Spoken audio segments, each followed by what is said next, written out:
नमस्कार साथियों, real news and analysis में आप सभी का स्वागत है। मैं हूं अंकित। आज का इशू है कि भारत को हाल ही में मनाने में जुटा हुआ है अमेरिका और कहा है कि वो भारत के साथ मिलकर बनाएगा ड्रोन।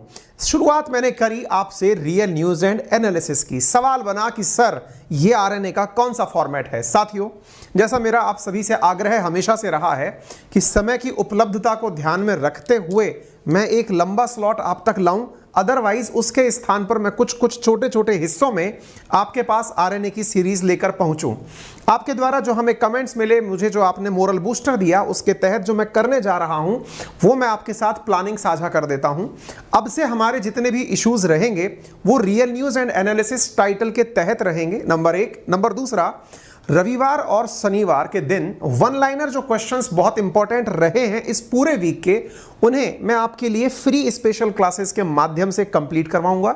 और जो भी बड़ा एनालिसिस है जिसके ऊपर यूपीएससी लेवल का, जैसे आज भी मैं आपके साथ दो टाइटल डिस्कस वैसे करने जा रहा हूं जिनके ऊपर हम बैठ करके आपस में परिचर्चा करें, उन्हें भी रोजाना सुबह हमारी एक स्पेशल क्लास लगाकर मैं आपके साथ डिस्कस करूंगा। समय के लिए आप जो मेरे साथ में जुड़े हुए हैं, आपको मालूम है कि मेरी क्या एंगेजमेंट्स हैं और किस तरह से मैं आप लोगों तक ये सारी चीज़ें पहुंचाने में कोशिश कर रहा हूं, और आपका समर्थन मुझे लंबे समय से मिला है और इस प्यार को यूं ही बरकरार रखें। मैं आपको ये आश्वस्त जरूर कर रहा हूं कि आपने जिस उम्मीद से रियल न्यूज़ एंड एनालिसिस को चाहा है, प्यार किया है, वो बेकार नहीं जाएंगी। वो क्रम आज से शुरू हो चुका है। हर दिन आपको वो चीज़ अब धीरे धीरे नोटिस होने लग जाएगी।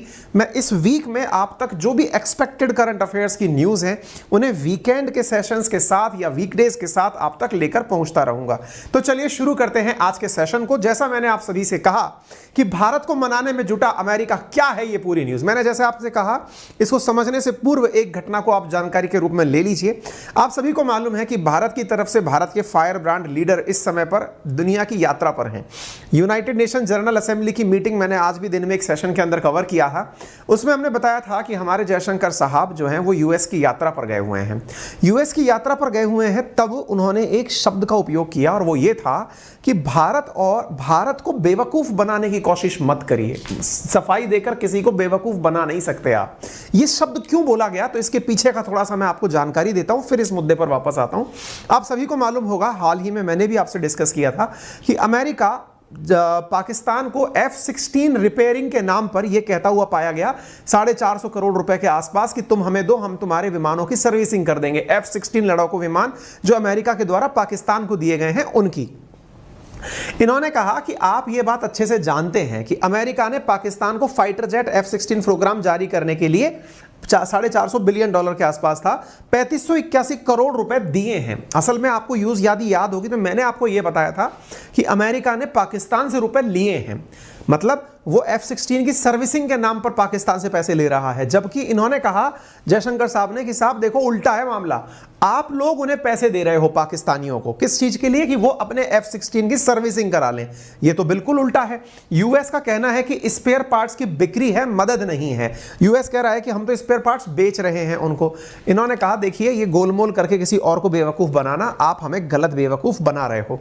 ये बात कहां की है, ये अमेरिका के अंदर बैठे हुए एस जयशंकर साहब की है। इसी के साथ साथ उन्होंने वहां बैठ करके जो New York times, the wall street journal of India, जो कि इंडिया को हमेशा नीचा दिखाने का प्रयास करते हैं, उन्हें भी साफ शब्दों में यह कहा कि अमेरिकी मीडिया है ना, वो हमेशा बायस्ड कवरेज दिखाता है इंडिया की। यानी कि एक प्रकार से पूर्व धारणा उन्होंने दिमाग में बना रखी है कि इंडिया तो कभी सुधर ही नहीं सकता, इंडिया में तो कुछ हो ही नहीं सकता, इंडिया अमेरिका के हमेशा खिलाफ रहेगा। तो उन मीडिया वालों से भी यह कहा कि तुम्हारी जो बायस्ड कवरेज है ना इंडिया को लेकर के, वो खराब रिपोर्टिंग का परिणाम है। ऐसी स्थिति में जब इस प्रकार की बातें वहां हो रही थी, तो इसी बीच में एक चीज निकल कर आती है और वो ये है कि अमेरिका के एक बड़े, दूसरा मतलब इस बात के बारे में और एक चीज कहा गया। यूएस ने कहा कि F-16 का जो हम असिस्टेंस दे रहे हैं वो इंडिया को किसी प्रकार से परेशान करने के लिए नहीं है। हम जहां कहीं भी अपने लड़ाकू विमान बेचते हैं उनकी सर्विसिंग की गारंटी लेते हैं। ये बिल्कुल वैसे ही है जैसे आप कोई कार खरीदें या कोई विमान कहीं से कोई मतलब चीज सर्विस, मोबाइल खरीदें तो सर्विस सेंटर पे आपको सर्विस की एश्योरेंस मिलती है। ऐसे ही अमेरिका ने कहा कि हमने पाकिस्तान को F-16 दिया हुआ था तो उसकी हम सर्विसिंग कर रहे हैं, आप इसको अलग मत लीजिएगा। इस बात को सुनने के बाद में अब क्या होता है कि इंडिया का भाव उनको पता चल गया कि इंडिया किस तरह से बैटिंग कर रहा है। इस चीज को ध्यान में रखते हुए उन्होंने तुरंत भारत के लिए एक लाइन निकाल दी, और वो क्या है कि भाई अब बात ऐसी है कि हम लोग आपके साथ भी जुड़ करके काम करना चाहते हैं, क्योंकि हमें चाइना का प्रभाव समझ में आता है। ऐसी स्थिति में हम आपके साथ मिलकर के ड्रोन्स का निर्माण करेंगे। आपको मैं एक चीज यहां पर बहुत अच्छे से बता दूं, जिन्हें ड्रोन्स की स्टोरी नहीं पता है, ड्रोन का क्या इंपॉर्टेंस है, उसे मैं जरूर बताऊंगा। With an eye on China US to make drone with India, with an eye on China US to co develop drone with India. ये न्यूज इस समय तैर रही है। अब सवाल बना कि सर इंडिया के साथ ड्रोन बनाने की कहानी शुरू कहां से होती है। चलो मैं इसके बारे में थोड़ा सा आपको विस्तार से बताता हूं। आपको मालूम है कि रशिया और यूक्रेन का जब वॉर हुआ, इस यूक्रेन वॉर के अंदर यूक्रेन जिस तरह से अपने आप को वापस कम बैक किया, पता है उसके अंदर सबसे बड़ा इंपॉर्टेंस किसका था? सबसे बड़ा इंपॉर्टेंस था इस ड्रोन टेक्नोलॉजी का। वही अनमैन्ड एरियल व्हीकल, जिन देशों के पास लड़ने के लिए अपने आदमी नहीं है, यानी कि फौजी नहीं है, वो अपने कमरों में बैठ करके हवाई जहाज उड़ा उड़ा करके दुश्मन के ऊपर वार कर रहे हैं। रशिया इस मामले में पिछड़ गया। पिछड़ क्यों गया? क्योंकि अमेरिका के सहयोग से और तुर्की के सहयोग से यूक्रेन को बड़ी संख्या में वो दिए गए थे, ड्रोन दिए गए थे। तुर्की के ड्रोन के बारे में तो बायोप्टर ड्रोन के बारे में मैंने पढ़ाया भी है आपको, जो कि रूस के लिए एक बहुत बड़ी दिक्कत बन करके खड़ा हुआ था। मुद्दा यह है कि रशिया जो है ना, वो इन ड्रोन के मामले में पिछड़ा हुआ है। आपको मालूम होना चाहिए कि इंडिया का लगभग 80% से ज्यादा, और भी कई जगह रिपोर्ट्स में 86% है, 86% के आसपास हमारे पास में जो डिफेंस इक्विपमेंट है ना, वो रशियंस हैं, यानी कि रशियन मेड हैं। ऐसी स्थिति में अभी रशिया का जो यूक्रेन के साथ वाद चला, उसके अंदर रशिया की फोर्सेस टिक नहीं पाई इस ड्रोन टेक्नोलॉजी के आगे, तभी तो उन्हें पीछे हटना पड़ा। यानी कि ये जो बिना कल्पना की जो चीजें फट रही थी, इसके कारण से ये दुनिया को समझ में आ गया कि आने वाला जमाना ड्रोन का है। यही कारण है कि इस ड्रोन टेक्नोलॉजी को लेकर हर देश अब इस दिशा में आगे तेजी से बढ़ने लगा है, क्योंकि इस मामले में ये सैंपल सेट हो गया कि ड्रोन बहुत खतरनाक चीज है। और इस चीज को ध्यान में रखते हुए India and US to develop drone to check, मतलब क्या बोलते हैं, चेक एंड मेट चाइना। यानी कि अगर हमारे साथ कोई चैलेंज बन सकता है तो वो कौन है? या तो पाकिस्तान है या चाइना है। पाकिस्तान की हमने कहीं चर्चा ही नहीं करी।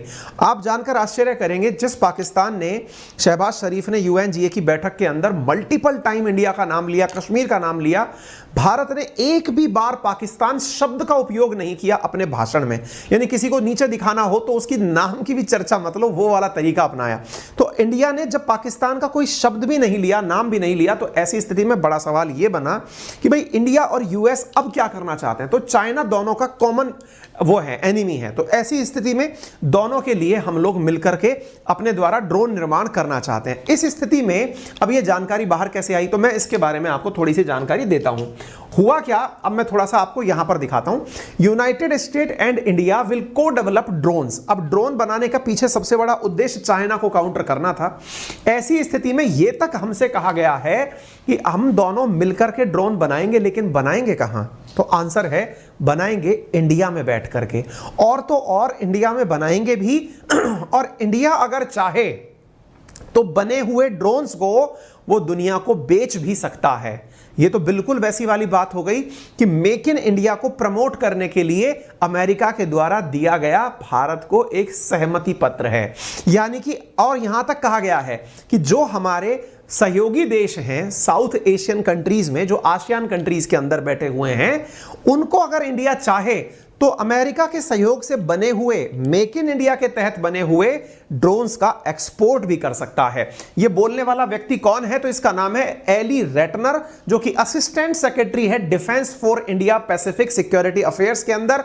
इन्होंने कहा कि हम इस प्रकार से कार्य करना चाहते हैं कि इंडिया चाहे तो एक्सपोर्ट भी कर सकता है हमारे पार्टनर्स को इस क्षेत्र के अंदर। तो इसका सीधा सा अर्थ यह है कि ये इंडिया के मेक इन इंडिया प्रोग्राम के अंदर कनेक्टेड हैं और चाहते हैं कि इनके साथ साथ काम करते हुए हम अपनी प्रोडक्ट्स की सेल को बढ़ाएं।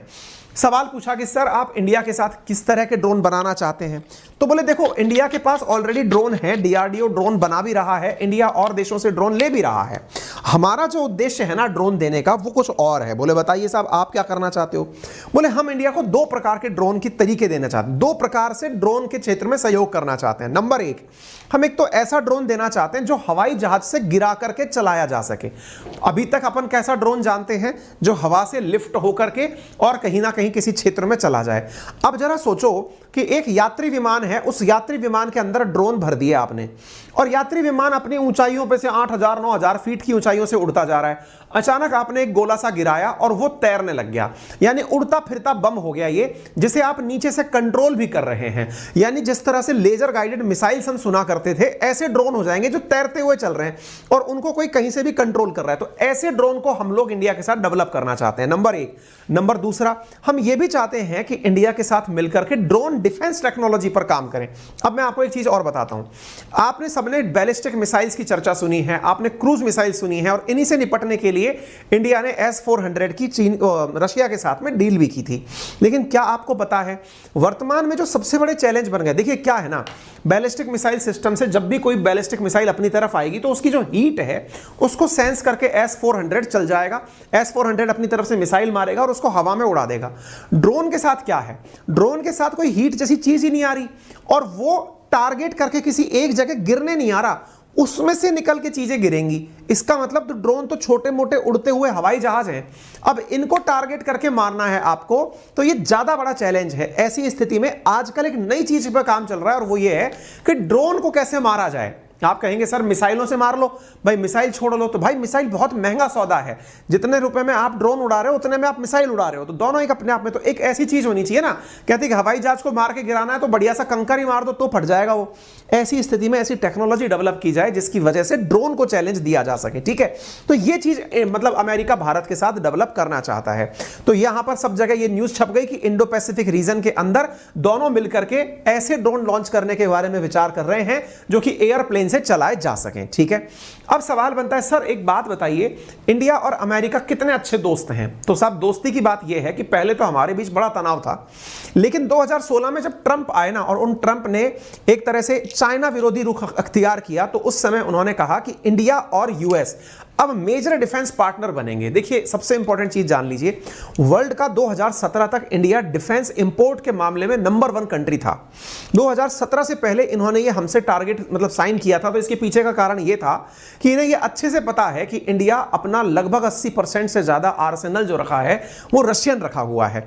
रशिया के ऊपर इंडिया की डिपेंडेंसी हटाओ, इसके लिए जरूरी है कि इंडिया के साथ डिफेंस टाई बढ़ाओ। बढ़ाने के लिए इंडिया के साथ अमेरिकी सौदे तेज करो। ट्रंप पूरी तरह से एक बिजनेसमैन आदमी थे, 2016 में इंडिया से वो डील कर गए। आप इधर देख लीजिए, ये 2016 का है, US name India as major defence partner, ये हमको डिफेंस पार्टनर कह करके चल दिए।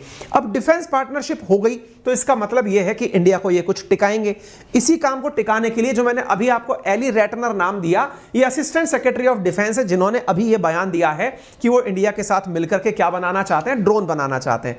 यही वो एली रेटनर है जो कि अभी कुछ दिनों पहले ही, लगभग 15-20 दिन पहले इंडिया आए हुए थे 2+2 इंटरसेशनल डायलॉग्स के अंदर। तो इनका मतलब काफी बड़ा इंपॉर्टेंस है। अब सवाल बनता है सर एक बात बताइए, क्या फायदा होगा अगर हम यूएस के साथ मिलकर के ड्रोन बनाएंगे? इसका कोई फायदा है क्या? बिल्कुल साहब, फायदा तो बिल्कुल है।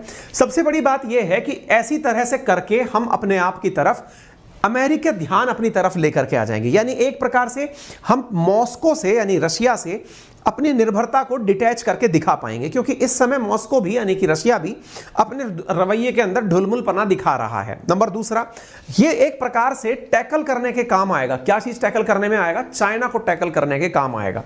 यानी कि हम अपने दुश्मनों की संख्या कम रखते हुए रशिया और अमेरिका को बैलेंस करते हुए चाइना को बैलेंस कर पाएंगे। नंबर तीसरा, इसके साथ साथ हम अपने आप में इंडिया और पाकिस्तान के बीच में जब बैलेंस बनाने की बात आएगी तो अमेरिका को हम अपने साथ पाएंगे, यानी कि एक प्रकार से अमेरिका को हम कंट्रोल कर पाएंगे कि वो पाकिस्तान तक ज्यादा ना जाए।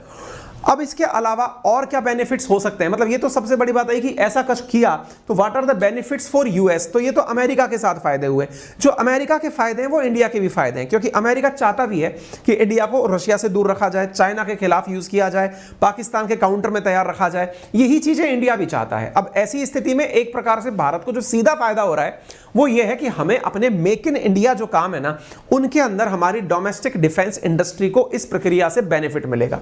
नंबर दूसरा, जितने प्रकार के डिफेंस इक्विपमेंट हैं उसमें हमें अमेरिका के जुड़ने से हमारे प्रोडक्ट में डाइवर्सिफिकेशन हो जाएगा।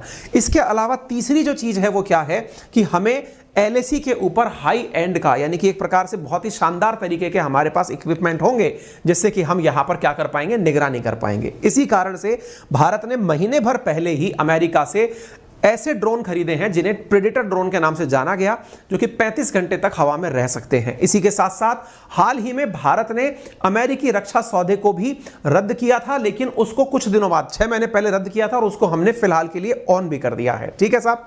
तो भारत एक प्रकार से रशिया के साथ, अमेरिका के साथ ऐसे व्यवहार को मेंटेन कर रहा है जो कि अपने आप में खुद के इंपॉर्टेंस को बढ़ाने जैसा दिखाई पड़ता है। ठीक है साहब।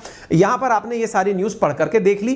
जो मैंने 80% से ऊपर की बात करी थी वो आप यहां पर देख सकते हैं। अब एक चीज और निकल कर आती है, सर ये लोग इंडिया में मतलब ये चीज बनाने के लिए तैयार क्यों हो रहे हैं? क्योंकि इंडिया साफ साफ सबको कह चुका है कि मैं आने वाले टाइम पर मेक इन इंडिया को ही प्रमोट करूंगा। तो देखिए, इंडिया में सबसे ज्यादा जो डिफेंस का इंपोर्ट रहा है वो रशिया से है, नंबर 2 पर फ्रांस से है और नंबर 3 पर अमेरिका से है। फ्रांस पहले ही हमारे साथ तैयार हो चुका है कि सर मैं तो आप ही के यहां पर सारी चीजें बनाने को तैयार हूं, यानी मेक इन इंडिया के लिए तैयार हूं। अमेरिका तैयार और स्वतः ही हो गया क्योंकि तीसरे नंबर पर वही बैठा था। तो आप यहां पर कुछ न्यूज ऐसे देखेंगे कि हमने रशिया से परचेज किया, वो समझ में आता है, लेकिन फ्रांस भी हाल ही में, यानी कि आज से 2 महीने पहले मई के अंदर की बात है, कि फ्रांस ने कहा कि we are agree on deeper French involvement. किस मामले में?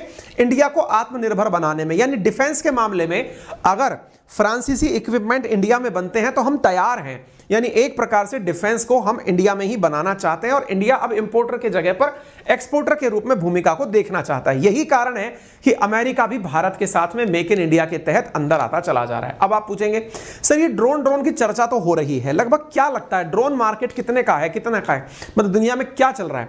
दुनिया में लगभग $28.2 बिलियन का 2021 में ड्रोन का मार्केट था।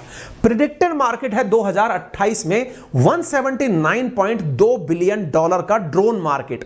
दुनिया जैसे अभी मिसाइल परचेज करती है ना, आने वाले समय में ड्रोन परचेज किया करेगी, आप इससे अंदाजा लगा सकते हैं। इंडिया का जो ड्रोन मार्केट है खुद का वो $1.81 बिलियन का है। फाइनेंशियल ईयर 2026 का ये प्रेडिक्शन है। इसका मतलब सीधा सा है कि भारत को अभी से भविष्य में, आप सोचकर देखिए ना कितने टाइम्स ज्यादा है। अभी जहां 28 की तुलना में 179, यानी लगभग आप 8 गुना ज्यादा वैल्यू जिसकी देख रहे हैं, आप अंदाजा लगाइए कि भारत को चाहिए कि वो पहले ही इस मामले में उतर कर सामने आ जाए, यानी इंडिया ड्रोन निर्माता के रूप में सामने आ जाए। क्या इंडिया को यह समझ नहीं आता? आता है। यही कारण है कि जब हमें यह चीज समझ में आती है तो इंडिया ने भी अपने लिए टारगेट सेट कर लिए हैं। और वो क्या किए? भारत के जो एविएशन मिनिस्टर हैं ज्योतिरादित्य सिंधिया, उन्होंने कहा कि हम इंडिया को ग्लोबल ड्रोन हब के रूप में 2030 तक विकसित करना चाहते हैं। यह हमने पहले ही अपने द्वारा कह दिया है। हमने कह दिया है कि आने वाले समय के अंदर इंडिया को लगभग 1 लाख ड्रोन पायलट्स की जरूरत पड़ेगी, ड्रोन चलाने वालों की जरूरत पड़ेगी। कहने का मतलब यह है कि हम लोग पहले से ही एक बहुत बड़े विजन को ध्यान में रखकर कार्य की दिशा में बढ़ रहे हैं। इस प्रकार के जो ऑप्शंस आते हैं ये डिफेंस के सेक्टर में भी हमें मजबूती देंगे। निश्चित ही ये अपने आप में बहुत बड़ी चीज निकल करके आने वाली है। उम्मीद है आपको रियल न्यूज एंड एनालिसिस के अंदर ये वाला टाइटल बहुत बेहतरीन तरीके से समझ में आया होगा। साथियों, अब 2 टाइटल और हैं जो मैंने आपके लिए रखे हैं, लेकिन उन्हें यूट्यूब की जगह मैं अपनी स्पेशल क्लासेस में जो कि अनअकैडमी पर हैं उन पे फ्री में डिस्कस करने के लिए लेकर आ रहा हूं। और वो टाइटल कौन कौन से हैं? एक टाइटल आप लोगों के लिए है बैंकिंग सिस्टम लिक्विडिटी। ये क्या होता है इसके बारे में हम सेशन की चर्चा करेंगे। मैं अगर अभी इवेंट बन गया मुझसे तो मैं अभी लगा करके आपको अपने टेलीग्राम चैनल जो है ना अंकित अवस्थी सर पर, वहां पर लिंक डाल दूंगा या इसके कमेंट में सेक्ट कर दूंगा। दूसरा एक टाइटल और मैंने आपके लिए रखा हुआ है और वो टाइटल था मेरे पास में, लाया था यार मैं, हाँ, ईडब्ल्यूएस कोटे के अंदर सुप्रीम कोर्ट के समक्ष क्या मुद्दे चल रहे हैं। ये वो टाइटल्स हैं जो कि एग्जाम ओरिएंटेड हैं, तो हर व्यक्ति के लिए ये इंपॉर्टेंट नहीं है, तो उन्हें जबरदस्ती इस सेशन में खींच करके हम उन लोगों का समय क्यों खराब करें जिन्हें पढ़ाई से, यानी कि एक प्रकार से यूपीएससी से मतलब नहीं है।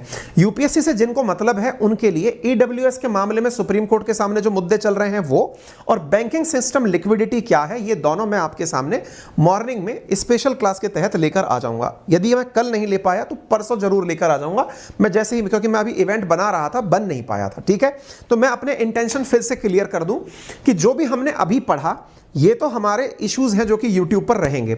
जो एग्जाम ओरिएंटेड, जैसे अभी इन दिनों क्या हुआ ना, कुछ ऐसी स्कीम्स भी थी जो मैं आप लोगों को नहीं डिस्कस कर पाया। ऐसी स्थिति में उन सब चीजों के लिए मैं रोजाना मॉर्निंग में आपके लिए एक सेशन अलग से रख लूंगा जो कि केवल और केवल पर्पसफुल स्टूडेंट्स के लिए होंगी। उनकी इंफॉर्मेशन मैं नाइट के सेशंस में पहले ही दे दिया करूंगा, नंबर 1। दूसरा, वीकेंड पर जो वनडे एग्जामिनेशन के मेरे साथी हैं उनके लिए वीक भर के अंदर जो इंपॉर्टेंट क्वेश्चन इकट्ठे हुए उन्हें सैटरडे संडे के दिन डिस्कस कर लूंगा। प्रॉपर तरीके से मैं खुद ही उनको आपके साथ डिस्कस करूंगा, है ना। इससे दो फायदे होंगे। पहला, मेरे ऊपर जो एक साथ काम करने की जो जिम्मेदारी है ना वो थोड़ी डिस्ट्रीब्यूट हो जाएगी, ताकि स्ट्रेस थोड़ा मेरे ऊपर रिलीव हो जाएगा। स्ट्रेस किस बात का कि एक साथ में इतनी सारी चीजें डिलीवर करना, प्रिपरेशन लगती है उसके अंदर, और इतना समय मुझे एक बार में मिल नहीं पा रहा है। तो मैं अपनी यथा क्षमता आपके साथ ये सारी चीजें लाने की कोशिश करूंगा। उम्मीद है कि आप सभी लोग मेरा इस मामले में साथ देंगे। इसके अतिरिक्त इस कंटेंट को जो मैंने अभी पढ़ाया ये आपको मेरे टेलीग्राम चैनल अंकित अवस्थी सर पर मिल जाएगा, जो कि एक वेरीफाइड टेलीग्राम अकाउंट है, आप वहां पर देख सकते हैं। इंडिया का टॉप कंटेंट आपके लिए अनअकैडमी पर अवेलेबल है, यूपीएससी कैटेगरी के अंदर बेस्ट एडुकेटर्स के द्वारा क्रिएटेड है। फिलहाल के लिए वहां पर 20% ऑफ का ऑफर चल रहा है, आप उसका लाभ ले सकते हैं। अनलॉक 20 ऑफर चल रहा है 26 तारीख से लेकर 30 सितंबर के बीच में। आप यहां पर 63,000 रुपए के अंदर जो है वो 2 साल का कोर्स प्राप्त, 12 महीने का कोर्स प्राप्त कर सकते हैं। प्लस के अंदर यूपीएससी के नए बैच 29 तारीख से शुरू हो रहे हैं। बेस्ट एडुकेटर्स आपके लिए कोर्स वहां पर बाइलिंगुअल भाषा में यूपीएससी सीएसई 2023 के लिए लेकर आ रहे हैं, आप उसमें कनेक्ट कर सकते हैं। लोन फैसिलिटी के लिए आप हमारी टेक्निकल टीम को 7878158882 पर कॉल करके अधिक जानकारी प्राप्त कर सकते हैं। फिलहाल के लिए इतना ही। पेशेंस और प्यार देने के लिए बहुत बहुत धन्यवाद।